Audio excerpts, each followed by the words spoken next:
Dutch Bangladesh bank 93 কোটি 57, IFIC bank PLC 78 কোটি 22 লক্ষ বা 22, বিআইএফএফএল এটা আমাদের ফাইন্যান্সিয়াল অর্গানাইজেশন 86.96 কোটি। এই টোটাল টাকাটা দিয়েছে, টোটাল হচ্ছে বেক্সিমকো টেক্সটাইলস অ্যান্ড অ্যাপারেলস কোম্পানির ব্যাংকের ঋণ টোটাল হচ্ছে 28,544.14 কোটি। এটা কিন্তু শুধুমাত্র অ্যাপারেলস এন্ড টেক্সটাইল। আগে বলেছি যে 16টা কিন্তু এক্সিস্টিং নাই কোম্পানি, বিভিন্ন কোম্পানি ইনক্লুডিং অ্যাপারেল। এই 16টার এগেনস্টে আগে বলেছি কত হাজার কোটি টাকা নিয়ে গেছে, 12,000 কোটি টাকা।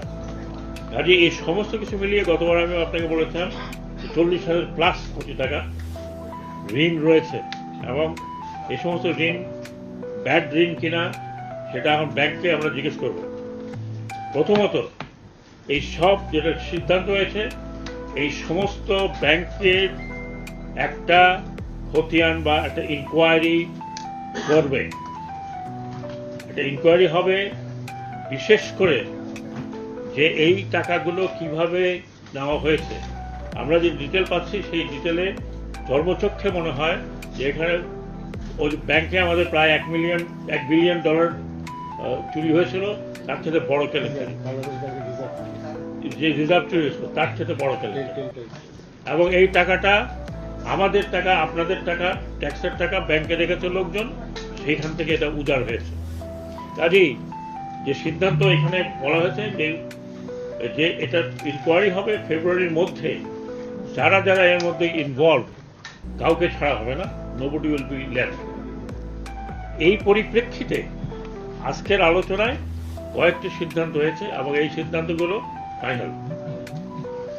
বেক্সিমকোর লে অফকৃত কোম্পানিগুলো বন্ধ করা হবে। আইনানুগ পাওনাদি, শ্রম আইনানুগ এবং অন্যান্য আইনানুগ সবাই পাওনাদি ফেব্রুয়ারির মধ্যে দেওয়া হবে বলে সিদ্ধান্ত নেওয়া হয়েছে ইনশাআল্লাহ। বেক্সিমকোর লে অফকৃত কোম্পানিসমূহ বন্ধ প্রক্রিয়া নিয়ে উপদেষ্টা পরিষদ কমিটির সিদ্ধান্ত মোতাবেক ঘোষণা টেলিভিশন স্টলে প্রেরণের ব্যবস্থা না করায়, অর্থাৎ সিদ্ধান্ত বাস্তবায়ন না করায়, এর আগে আমরা স্টলে দিতে বলেছিলাম, দেয়নি, রিসিভারকে বরখাস্ত সহ বিভাগীয় ব্যবস্থা গ্রহণ করার আদেশ দেওয়া হয়েছে। আর্থিক প্রতিষ্ঠানের বিভাগ বাংলাদেশ ব্যাংক নেবে। রিসিভার পরিবর্তনের বিষয়ে প্রয়োজনীয় পদক্ষেপ নেওয়া হচ্ছে।